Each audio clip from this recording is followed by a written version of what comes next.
BPSC TRE 3.0 vacancy re exam date में हुआ बड़ा बदलाव। ऑफिशियल नोटिस बीपीएससी टीआरई 4.0 में पदों की संख्या को लेकर भी बात की जाएगी।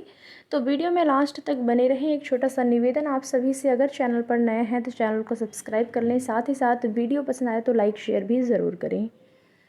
तो जैसा कि बीपीएससी टीआरई 3.0 आपकी जो है पेपर लीक के प्रकरण में पेपर स्थगित करना पड़ा और री एग्ज़ाम की जो संभावित डेट थी वो आपको 10-12 जून बताई गई थी। और इसके आगे जो न्यूज़ प्राप्त हो रही है, जो जानकारी मिल रही है, उसके आधार पर आपकी परीक्षा तिथि जो है और भी आगे बढ़ सकती है। इसकी संभावना 99% हो गई है। और ऑफिशियल नोटिस चूँकि अभी तक नहीं आई है, अभ्यर्थियों का लगातार यही पूछना है क्या इसके क्रम में या इस चीज़ को लेकर कोई ऑफिशियल नोटिस है। तो देखिए, अभी आयोग की तरफ से आपके कोई ऑफिशियल नोटिस नहीं है, लेकिन जिस सूत्र के माध्यम से ये जानकारी मिली है वहाँ से अभी तक की जो भी अपडेट मिलती है वो बिल्कुल सही होती है। और आप सभी की परीक्षा जो है 20 तारीख यानी कि 20 जून से होने की संभावना है।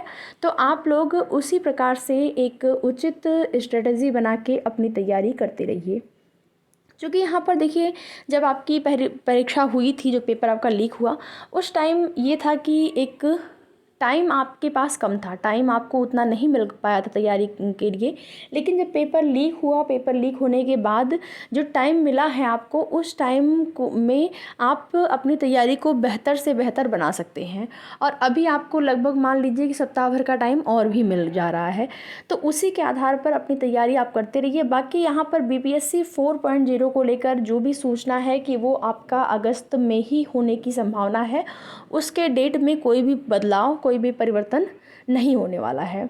तो जो भी अभ्यर्थी यहाँ पर बीपीएससी 4.0 वैकेंसी के लिए तैयारी कर रहे हैं वो भी करते रहेंगे, क्योंकि उस डेट में कोई परिवर्तन नहीं होगा। बीपीएससी अभी जो भी परीक्षाएं कराया है, चाहे आप देखेंगे 1 या 2.0, 3.0, आपने देखा होगा कि जब परीक्षाएं जब होने वाली होती हैं या फिर आपका आवेदन स्टार्ट हो जाता है, उसके बाद ज़्यादा टाइम आपको नहीं मिल पाता है। तो उसी प्रकार से अपनी तैयारी आप करते रहिए। बाकी जो आपको डेट बताया जा रहा है, लगभग 20 जून से आपकी परीक्षा होने की संभावना है। ऑफिशियल नोटिस जैसे ही आती है आपको उसकी सूचना दी जाएगी। और यहाँ पर आप देखेंगे और कुछ अपडेट बिहार शिक्षक भर्ती संबंधित न्यूज़पेपर के माध्यम से आप सभी यहाँ पर देख सकते हैं। बीपीएससी नोटिस देने के बाद भी नहीं दे रहा जानकारी। 3 बार नोटिस जारी कर जानकारी मांगी गई। बीपीएससी शिक्षक बहाली टीआरई 3 के पेपर लीक मामले में ईओयू की विशेष जांच टीम को बीपीएससी कोई जानकारी मुहैया नहीं करा रहा है। जांच टीम की तरफ से अब तक 3 बार नोटिस जारी कर जानकारी मांगी गई है, लेकिन एक बार भी बीपीएससी की तरफ से इस संबंधित कोई जवाब नहीं दिया गया है। जांच से जुड़ी किसी जानकारी को बीपीएससी साझा नहीं कर रही है।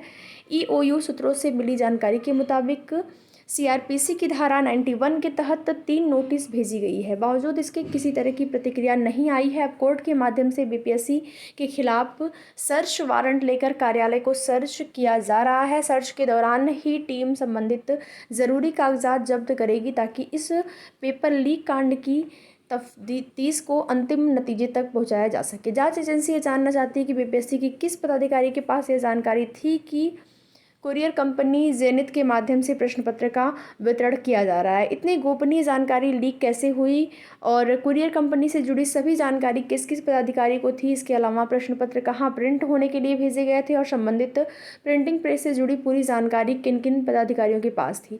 इसके अलावा प्रश्न पत्र को जिला स्तर पर वितरण करने की पूरी रणनीति को लेकर परीक्षा संचालक से संबंधित सभी गोपनीय जानकारी किनके पास सुरक्षित रखी गई थी, गोपनीय जानकारी लीक कैसे हो गई, इस तरह के कई अहम प्रश्नों की जाँच जो है उत्तर की जांच एजेंसी बीपीएससी से जानना चाहता है। तो देखिए, ये भी जानना बहुत ज़्यादा ज़रूरी है, क्योंकि अभी जो है जब तक इसकी पूरी तरीके से जांच नहीं हो जाती है, सारी चीज़ें सामने नहीं हो जाती हैं, तब तक कहीं ना कहीं आगे भी परीक्षाओं पे इस प्रकार की जो समस्याएं हैं वो हो सकती हैं। इस तरह का पेपर लीक का प्रकरण, जैसे कि जब सारे के सारे लोग जो कि इस पेपर लीक में शामिल थे वो पकड़े जाएंगे, तो कहीं ना कहीं परीक्षा जो है आपकी जो होगी उसमें आप कह सकते हैं कि किसी भी प्रकार की धांधली नहीं हुई है।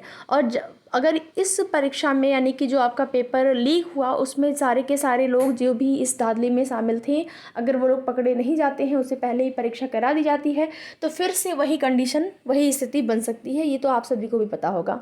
बाकी आप देख रहे होंगे यहाँ पर जो दूसरे राज्य की महिलाओं को पात्रता परीक्षा के उत्तीर्णांक में छूट नहीं, आप सभी को पता होगा।